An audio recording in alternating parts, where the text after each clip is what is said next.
বড় বড় কথা বলতো, পালাবো না, হারাবো না, কই নিজের জবানের কথা ঠিক থাকলো? হ্যাঁ, একবার আমাদের কথা ভাবলো না, এইভাবে পালিয়ে গেল। কথা কন নাকি আপনারা? মাঝে মাঝে কল রেকর্ড ফাঁস হয়, বলে আমি দেশের এখনো প্রধানমন্ত্রী আছি। তো আপনি যদি এই দেশেরই প্রধানমন্ত্রী হন, তো ভারতে কি করেন? আসেন, তাড়াতাড়ি আসেন। নারীদের দেখার দিন শেষ, আগামীতে পুরুষের বাংলাদেশ। কারণ মেয়ে মানুষের রাগ বেশি, জেদ বেশি, অভিমান বেশি। দেখেন না, স্বামীর সাথে ঝগড়া লাগে, হাড়ি পাতিল ভেঙে ফেলে দেয়, স্বামী তুলে আছাড় মারে, রাগ করে সংসার দিয়ে বাপের বাড়ি চলে যায়। রাগ করে 20 কোটি জনগণ রাইকা ক্ষমতার চেয়ার দিয়ে পালিয়ে গেছে। ওরা আবার বড় বড় কথা বলে, মাঝে মাঝে কল রেকর্ড ফাঁস হয়, বলে আমি দেশের কাছে আছি, শর্ট করে ঢুকবো। তো ঢুকবেনই তো বের হলেন কেন? আর যাওয়ার আগে বলে যাননি, আসার আগে বলার দরকার নাই। যে দিকটা মন চায় আপনি আসেন। এই দেশ আপনার বাবার, এই দেশ আপনার স্বামীর, আপনি আসেন। কথা কন নাকি আপনারা? পালিয়ে যাওয়া সহজ, আসা কঠিন। কি রাগ করেন নাকি আপনারা? ভয় পাচ্ছেন? বগুড়ার মানুষ ভয় পা? হ্যাঁ, দিন তো এখন আপনাদেরই। কথা কয় না কে? হ্যাঁ, মন খারাপ করতেছেন বাজান, কষ্ট নেবেন না। ওরা বড় বড় কথা বলতো, পালাবো না, হারাবো না, কই নিজের জবানের কথা ঠিক থাকলো? হ্যাঁ, একবার আমাদের কথা ভাবলো না, এইভাবে পালিয়ে গেল। কথা কন নাকি আপনারা? মাঝে মাঝে কল রেকর্ড ফাঁস হয়, বলে আমি দেশের এখনো প্রধানমন্ত্রী আছি। তো আপনি যদি এই দেশেরই প্রধানমন্ত্রী হন, তো ভারতে কি করেন? আসেন, তাড়াতাড়ি আসেন। কথা কন নাকি আপনারা?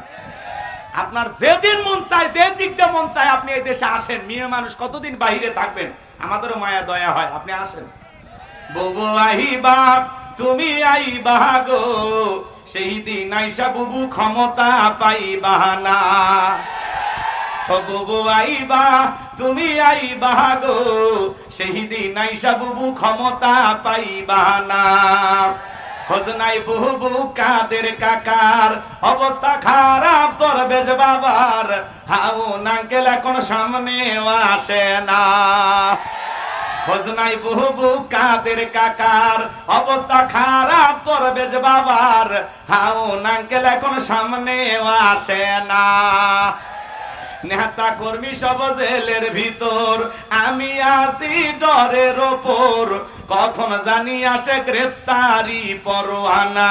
বুবু আইবা, তুমি আইবা গো, সেই দিন আইসা বুবু চেয়ার পাইবা না। ক্ষমতার চেয়ার থেকে নামা সহজ, কিন্তু ওই চেয়ারে ওঠা কঠিন। যত কথাই বলুক আর যত কল রেকর্ড ফাঁস হোক, ভয় পাওয়া যাবে না। কি বলে, মেয়ে মানুষের হুমকি ধুমকিতে আর ভয় পেলে চলবে? বিদেশ থেকে হুমকি দিচ্ছে, আপনি একেবারে লুঙ্গি খুলে দৌড়েছেন। অনেকে বলে হুজুর আবার আসবি, আবার আসবি। ও অত সহজ? হ্যাঁ, যারা পালিয়ে যায় ওরা জীবনে ফেরে। কথা কন নাকি আপনারা? রাগ করবেন না আমার ভাইয়েরা, মন খারাপ করবেন না। অনেকে আমাদের ঈশ্বর চাচাকে বলে স্বৈরাচার, বলে না? চাচা ক্ষমতার চেয়ার থেকে পদত্যাগ করে জেলে গেছে, দেশ ছাড়েনি বাপের বেটা। দেশ নেত্রী বেগম খালেদা জিয়া জেল খেটেছেন, অসুস্থ হয়ে দেশে পড়েছিলেন, দেশ ছাড়েনি বাপের বেটি। রাজকীয় ভাবে সম্মান নিয়ে বিদেশে গেছে চিকিৎসা করার জন্য। এটা হলো অরিজিনাল নেত্রী। এইরকম নেতা হওয়া লাগবে যারা জনগণকে বিপদে ফেলে পালিয়ে যায় না। কথা বলেন ঠিক কি না? রাগ করবেন না, মন খারাপ করবেন না। উনিও তো মেয়ে মানুষ, কোনোদিন পালাইলো না, আপনি পালাইলেন কেন? বারবার বলতেন পালাবেন না। আরে এইভাবে পালিয়ে যাওয়ার কারণে এই দেশের মানুষের যে পরিমাণে ক্ষতি হয়েছে, ওই কয়েকদিন লুটপাট দুর্নীতি যা হয়েছে রে ভাই, রাস্তায় ফলের দোকানের আনারস পর্যন্ত মানুষ থইনি। কথা কন ঠিক কিনা? আপনি কেন চলে গেলেন? রাগ করতেছেন আপনারা মনে হয়।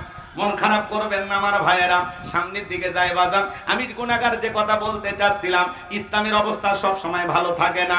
নবী আমার ডেকে বলে, বেলাল ইসলামের অবস্থা এখন ভালো না, কালেমা পড়েছো, আপাতত প্রকাশ করা যাবে না। বেলাল ডেকে বলে, নবী গো, আমার জীবনের কোনো দাম নাই। আমার মনি বোমাইকে বলেছিলাম উটদুম্বা ছাগল পেশাব পায়খানা করে দেয়, এই ঘরে থাকতে আমার বড় কষ্ট হয়। ওমায় ডেকে বলে, বেলাল উটদুম্বা ছাগলের দাম আমার কাছে আছে, কিন্তু তোর মতো আলু হাফসি বেলালের দাম আমার কাছে নাই, জোরে কন্না উযুবিল্লাহ। নবী গো, আপনি শুধু আমাকে দোয়া করে দেন, মৃত্যু পর্যন্ত আমি যেন কালেমার পথে টিকে থাকতে পারি। এই কথা বলে হযরতে বেলাল চলে গেলেন। সম্মানিত ভাইয়েরা আমার, দিল দিয়া কথাগুলো বোঝার চেষ্টা করবেন। পরের দিন সকালবেলা সূর্য উদয় হয়ে গেছে, অনেকটা বেলা হয়ে গেছে, হযরতে বেলাল দরজা খোলে না। অন্যান্য চাকর যারা আছে নালিশ না চলে গেছে মায়ের কাছে, যা বলে নেতা এখন পর্যন্ত বেলাল দরজা খোলে নাই, তাই নাকি? বলে হ্যাঁ, ঠিক আছে চলো যাই। দরজায় ডাক দেয়, হে বেলাল দরজা খোল। হযরতে বেলাল দরজা খোলে না, জোরে করে ধাক্কা মারছে, যখন দরজা খুইলা গেছে তখন এইবার ওমায়ে তাকায় দেখে যেই রাত্রিতে হযরত বেলাল কালেমা পড়ে মুসলমান হয়েছে, ওই রাত্রিতে একটা উটদুম্বা ছাগলের কাছে কোনো পেশাব পায়খানা নাই। জোরে বলুন সুবহানাল্লাহ। হযরতে বেলাল এই দৃশ্য দেখার পরে উমাইয়া ডেকে বলে, চাকরের দল বেলালের বিরুদ্ধে মিথ্যা অভিযোগ দাও। তোমরা যখন ঘুমাচ্ছিলে বেলাল তখন ময়লা আবর্জনা পরিষ্কার করেছে, যাও যাও নিজেদের কাজ করো। এই কথা বলে ওদেরকে তাড়িয়ে দিলেন। এক পা দুপা করে বেলালের কাছে চলে গেলেন। হযরতে বেলাল চক্ষুটা বন্ধ কইরা দেয়ালে পিঠটা লাগাইয়া জিহ্বা নাড়ায়া জিকির করে কার? হযরত বেলালকে পাওয়া মাত্রই হালকা করে ধাক্কা মারছে, যখন জবান দিয়ে কালেমার আওয়াজ বের হয়েছে তখন শোনা মাত্রই ডেকে বলে, বেলাল তোর জবান দিয়ে কি শুনলাম? কয়েকদিন আগে আবু জেহেল নিষেধ করেছে চাকর বাকর যেন কেউ মুসলমান না হয়। বেলাল রে, তোর জবান দিয়ে কি শুনলাম, তুমি কি মুসলমান হয়েছো? হযরতে বেলাল ডেকে বলে, মুসলমান হয় যারা মিথ্যা কথা বলতে পারে না তারা। ওয়াকুলু কওলান সাদীদা, মুসলমান হবে যারা সত্যবাদী হবে তারা। মুসলমান কখনো মিথ্যাবাদী হতে পারে। আর আমাদের সমাজে দেখেন না, মিথ্যা বলতে বলতে চেহারাটা বেঁকা হয়ে গেছে, এক পা কবরে ঢুকে গেছে, ভরা পেটে মিথ্যা, খালি পেটে মিথ্যা, এত মিথ্যা কথা বলে। মিথ্যা না বলে নাকি ওদের পেটের ভাতই হজম হয় না, এত মিথ্যা কথা বলে। শয়তান পর্যন্ত বলে আমি এত খারাপ না, কথা কম। মিথ্যাবাদী আছে না নাই? বলে হেলিকপ্টার দিয়ে পানি দিছিলাম, হেলিকপ্টার দিয়ে যদি পানি দেন ছাদের শিশু মারা গেল কিভাবে? এখন ভিডিও ফুটেজ প্রকাশ হয়েছে, হেলিকপ্টার দিয়ে পানি নয়, জনগণের বুকে গুলি ছোড়া হয়েছিল। কথা বলেন ঠিক কিনা? মিথ্যাবাদী, মিথ্যাবাদী। এ কথা কন না কে? মায়া লাগে, 16 বছরের মায়া এখনো কাটেনি, 10 দিন আয়না ঘরে থাকলে ঠিক হয়ে যাবে। রাগ করতেছেন নাকি আপনারা? বন্ধুগণ আমার, গভীর মনোযোগ দিয়ে কথাগুলো শুনবেন। আমি গুনাহগার যে কথা বলতে চাই। বেলাল রেখে বলে, গতকাল রাত্রিতে নবীজির হাতে হাত রেখে আমি কালেমা পড়ে মুসলমান হয়েছি, বলুন সুবহানাল্লাহ। এইবার ওমায়ে ডেকে বলে, বেলাল তুমি যদি চাও উটদুম্বা ছাগলের মালিক বানায়া দেব, থাকার জন্য ভালো ঘরের ব্যবস্থা করে দেব। বেলাল রে, এখনো সময় আছে, আব্দুল্লাহর বেটা মুহাম্মদ সাল্লাল্লাহু আলাইহিস সালামের ধর্ম ত্যাগ করে আবারও বাপ দাদা ধর্মে ফিরে আসো। হযরতে বেলাল ডেকে বলে, উমাইয়া দুনিয়ার কোন পার্থিব সম্পদের বিনিময়ে বেলাল তার ঈমান বিক্রি করবে না। এই কথা শোনার পরে উমাইয়া ডেকে বলে, বেলাল আমার কথা না শুনলে বড় নেতা আবু জেহেলকে খবর দিব। হযরতে বেলাল ডেকে বলে, কোন বড় নেতা ছোট নেতা কাউকে গোনার টাইম নাই। আমি দুনিয়ার কোন আবু জেহেলকে ভয় করি না, আমি ভয় করি আমার আল্লাহকে।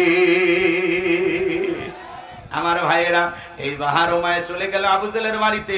যা বললেন তার সংবাদ খুব খারাপ, আমার বাড়ি কি দোদাস বেলাল কালেমা পড়ে মুসলমান হয়েছে, তাই নাকি? বলে হ্যাঁ, ঠিক আছে যাও আমি আসতেছি। আবু জেহেলের বাড়িতে কিছু সাঙ্গ পাঙ্গ ক্যাডার মাস্তান ছিল, যাদের কাজই হলো মুসলমানদের উপর নির্যাতন জুলুম চালানো। আজও तमाम পৃথিবীর দিকে তাকায় দেখবেন জালেমদের বিশেষ একটা বাহিনী থাকে, যাদের কাজই হলো টুপিওয়ালা দাড়িওয়ালা আলেমদের উপরে নির্যাতন জুলুম চালানো, মুসলমানদের উপরে নির্যাতন জুলুম চালানো। কথা বলেন ঠিক কিনা? ওরা টার্গেট করতো আলেমদেরকে। কথা বলেন না কেন? মন খারাপ করবেন না বাজান। আবু জেহেল কিন্তু এদিকে খেয়াল করেন, আবু জেহেল কত বড় বদমাইশ ছিল জানেন? গভীর মনোযোগ দিয়ে কথাগুলো শুনবেন। হযরতে আম্মার রাদিয়াল্লাহু তাআলা তার মাকে নিয়ে রাস্তা দিয়ে হেঁটে যাচ্ছেন, আবু জেহেলের সাথে দেখা হয়ে গেল। আবু জেহেল ডেকে বলে, আম্মার রে, শুনলাম তোমরা নাকি মুসলমান হয়েছো। হযরতে আম্মার রাদিয়াল্লাহু তাআলা আনহু বয়স তখন 18 থেকে 22 বছর হবে। আবু জেহেল ডেকে বলে, আম্মার শুনলাম তোমরা নাকি মুসলমান হয়েছো। হযরতে আম্মার রাদিয়াল্লাহু তাআলা ডেকে বলেন, হ্যাঁ আমরা মুসলমান হয়েছি। আবু জেহেল ডেকে বলে, আম্মার তুমি কি জানো এর পরিণতি কত ভয়ঙ্কর হতে পারে? হযরতে আম্মার ডেকে বলে, পরিণতির ভয় দেখায় লাভ নাই। এইবার আবু জেহেল হযরতে আম্মার এবং তার মা সুমাইয়াকে দুইটা খুঁটির সাথে বাঁধলেন। বাঁধার পরে ডেকে বলে, আম্মার রে এখন যদি একটা খেলা দেখায় কেমন হবে বল? কি খেলা দেখাইবা? আবু জেহেল ডেকে বলে, আম্মার তোর চোখের সামনে যদি তোর মাকে আমি উলঙ্গ করি কেমন হবে বল? হযরতে আম্মার মাথাটা নিচু করলেন, জবানটা বন্ধ হয়ে গেল। সুমাইয়া ডেকে বলে, আমার সন্তান আম্মার বেঈমানদের কথায় কখনো ঈমান ছাড়বা না। আবু জেহেল দৌড়ে আসলো, সুমাইয়ার উপর আঘাত করতে লাগলেন। এক টানে দেহ থেকে কাপড়টা খুলে ফেলে দিলেন। সুমাইয়া মাটিতে লুটিয়ে পড়লো। ওই অবস্থা থেকে আবু জেহেল ডেকে বলতেছে, আম্মারের মাথাটা উঁচু করে ধরো। হযরতে আম্মারের মাথা যখন উঁচু করে ধরা হলো, দুইটা চোখের পানি ছেড়ে দেয়া কাঁদে আর ডেকে বলে, আল্লাহ এই দৃশ্য দেখার আগে জমিনটা যদি ফাঁক হয়ে যেত আর আমি যদি জমিনের ভিতরে ঢুকে পড়তাম তবুও ভালো ছিল। সময় ওই পজিশন থেকে সন্তানকে ডেকে বলে, আমার সন্তান আম্মার বেঈমানদের কথায় কখনো ঈমান ছাড়বা না। আবু জেহেল একটা বর্ষা দিয়া সুমাইয়ার লজ্জাস্থানে আঘাত করলেন, ফিনকি দিয়া রক্ত বের হলো। শাহাদাতের পিলা পান করবেন ইসলামের প্রথম শহীদ নারী সুমাইয়া। সন্তানকে ডেকে বলে, আমার সন্তান আমি হয়তোবার বেশিক্ষণ দুনিয়াতে বাঁচবো না, আমি আমার নাকে জান্নাতের সুঘ্রাণ পাইতেছি। ও আমার সন্তান আমি তোমাকে বলে যাই, বেঈমানদের কথায় কখনো ঈমান ছাড়বা না। সাহাবায়ে কেরাম ঈমানের পরীক্ষা কিভাবে দিয়েছিলেন? চোখের সামনে তার মাকে হত্যা করা হলো, বিদায় করে দেওয়া হলো, তবুও তারা 1 ইঞ্চি ইসলাম থেকে সরে যায় নাই। চিৎকার মেরে বলুন আল্লাহু আকবার। এইবার আবু জেহেল সাঙ্গ পাঙ্গ ক্যাডার মাস্তান সঙ্গে নিয়া উমাইয়ার বাড়িতে হাজির হয়ে গেল। ডাইকে বলে, বেলাল এই দিগাই এসব কি শুনছি তুমি নাকি মুসলমান হয়েছো? হযরতে বেলাল ডেকে বলে, হ্যাঁ যা শুনেছেন সত্য, আমি নবী মুহাম্মদ সাল্লাল্লাহু আলাইহি সাল্লামের হাতে হাত রেখে কালেমা পড়ে মুসলমান হয়েছি। আবু জেহেল ডেকে বলে, বেলাল আমি তোরে পার্সোনাল ভাবে মহব্বত করি, তোর উপর একটা বিশেষ ভালোবাসা আমার কাজ করে। বেলাল রে তুমি যদি চাও উঠতুম বা ছাগলের মালিক বানায়া দেব, থাকার জন্য ভালো ঘরের ব্যবস্থা করে দেব, ব্যবসা বাণিজ্য যদি করতে চাও দিরহাম টাকা পয়সা যা লাগে দেব। ও বেলাল তুমি মুখ ফুটে চাইতে দেরি, তোমার চাহিদাটা পূরণ করতে আমরা দেরি করব না। হযরতে বেলাল ডেকে বলে, আবু জেহেল রে দুনিয়ার সব সম্পদ যদি আমি বেলালকে দিতে চাও, দুনিয়ার সব সম্পদ ছাড়তে রাজি, বিশ্ব নবীর কালেমা ছাড়তে রাজি নাই। বলুন সুবহানাল্লাহ। বিলালের মতো যারা খাঁটি ইমানদার এদেরকে টাকা দিয়ে কেনা যায় না, কিন্তু মুনাফিক মার্কা মুসলমান যারা টাকার কাছে বিক্রি হয়, তারা টাকার জোরে ওদের ফতুয়া ঘরে, টাকা পাইলে অবৈধকে বৈধ বলে ফতুয়া দেয়, বৈধকে অবৈধ বলে ফতুয়া দেয়, টাকা পাইলে ওরা বাতিলের পাচাটা গোলাম হয়। টাকার জোরে ওদের ফতুয়া ঘরে। কথা কয়, এক প্যাকেট বিরিয়ানি পাইলে কয় ম্যাডাম আপনি জান্নাতি। কথা কন না কেন? এরকম হুজুর আছে না নাই? দিল দিয়ে কথাগুলো বোঝার চেষ্টা করবেন। বিলালের মতো যারা খাঁটি ইমানদার এদেরকে টাকা দিয়ে কেনা যায় না। মুনাফিক মার্কা মুসলমান যারা টাকার কাছে বিক্রি হয়, তারা ফিলিস্তিনের মুসলমানদেরকে হত্যা করা হয়, শিশুদেরকে বিদায় করা হয়। এরপরে যারা উল্টা পাল্টা ফতুয়াবাজি করে, উল্টা পাল্টা কথা বলে, ফিলিস্তিনের মাজলুম মুসলমানদের পক্ষ না নিয়ে যারা উল্টা পাল্টা মন্তব্য করে, এর যারা বিরোধিতা করে, এরা হলো টাটকা মুনাফিক। কথা বলেন ঠিক কিনা? সেটা যত বড় আলেম হোক। কথা কন না কেন? নিরহ মানুষদের রক্ত দেখে তোদের মায়া হয় না? উল্টা পাল্টা কথা বলা যাবে না। যেখানে মুসলমানদের নির্যাতন জুলুম হোক না কেন, বিশ্বনবী বলেছেন তামাম পৃথিবীর মুসলমান হলো একটা মানব দেহের মতো। আপনার পায়ে যদি একটা কাটা ফোটে, আপনার শরীরে যে কোনো জায়গায় যে কোনো কিছু হয়ে গেলে আপনি যেমন ব্যথা পান, পৃথিবীর কোনো একটা দেশে যদি একজন মুসলমানের রক্ত জ্বরে নির্যাতন জুলুম হয়, তার ব্যথায় যদি আপনি ব্যথিত না হন, আপনি পরিপূর্ণ মুসলমান হতে পারবেন না। কথা বলেন ঠিক কিনা? দিল দিয়া কথাগুলো বোঝার চেষ্টা করবেন। এইবার আবু জেহেল দেখে বলে, বেলাল রে, এত বড় লোভনীয় প্রস্তাব দিলাম, রাজি হইলা না। সোজা আঙ্গুলে ঘিউ না উঠলে আঙ্গুলে একটু বাঁকা করা লাগবে। এই কথা বলে যুবকদের লিয়ে তুলে চাবুক দিয়ে পিটাও। হযরতে বেলালকে চাবুক দিয়ে পিটানো শুরু হয়ে গেল। ওরা যত জোরে চাবুক মারে, বেলাল তত জোরে কালেমার জিকির করে। আল্লাহু আকবার বলে। চাবুক দিয়ে পিটাইতে পিটাইতে কালো চামড়াগুলো ফেটে রক্ত ঝরা শুরু হয়ে গেল। ইসলামের প্রথম মুয়াজ্জিম হযরতে বেলাল চাবুক দিয়ে পিটাইতে পিটাইতে কালো চামড়াগুলো ফেটে রক্ত ঝরতেছে। আবু জেহেল দেখে বলে, বেলাল মারতে মারতে পিঠ গুলো ফেটে রক্ত ঝরতেছে, তবুও কি নবী মুহাম্মাদের কালেমা ছাড়বি না? হযরতে বেলাল ডেকে বলে, আবু জেহেল রে, মারতে মারতে যদি মেরেও ফেলে দাও, জীবনটা দিতে রাজি, নবীজির কালেমা ছাড়তে রাজি নাই। বলুন সুবহানাল্লাহ। এইবার আবু জেহেল ডেকে বলে, যুবকের দল, বেলালের পায়ে রশি দিয়া বাঁধো, উটের সঙ্গে লাগাও, মরুভূমির উত্তপ্ত গরম বালিতে ছেঁচড়ায় ছেঁচড়ে ঘোরা হলো। আরবের বালিগুলো এত গরম, চাল দিলে মুড়ি হয়ে যাইতো। হযরতে বেলালের পায়ে রশি লাগায়া উটের পায়ের সঙ্গে বেঁধে ছেঁচড়াইয়া ছেঁচড়াইয়া নিয়ে ঘোরা গেল। বাবলা গাছের কাঁটাগুলো জিব্বার ভিতরে পেরেকের মতো মারা গেল। বিকেল বেলা নিয়ে এসে রেখে বলে, বেলাল চাবুক দিয়ে পিটাইলাম, পায়ে রশি লাগায় নিয়ে ঘুরলাম রে বেলাল, তবুও কি নবী মুহাম্মাদের কালেমা ছাড়বে না? হযরতে বেলাল ডেকে বলে, আবু জেহেল রে, মারতে মারতে যদি মেরেও ফেলে দাও, বেলালের নিঃশ্বাস থাকবে যতদিন, বেলাল ইসলামের পথে টিকে থাকবে ততদিন। বলুন আল্লাহু আকবার। এইবার আবু জেহেল যুবকদের লিয়ে দিল। এই যুবকের দল, কয়েকজন মিলে বড় একটা পাথর নিয়ে এসে বেলালের বুকের উপরে চাপায়া দাও। কয়েকজন মিলে বড় একটা পাথর নিয়ে এসে হযরতে বেলালের বুকের চাপায়া দিল। আবু জেহেল মনে করলো পাথরের আঘাতে বেলাল মারা যাবে। এই কথা ভেবে কাফেররা চলে গেল। হাত পাতা পা ব্যথা, বুকের উপরে বিশাল বড় পাথর, রক্তাক্ত জিহ্বা নিয়া চোখের কোনা দিয়ে পানি পড়তেছে, তবুও জিহ্বাটা নাড়ায়া হযরতে বেলাল জিকির করে। কার?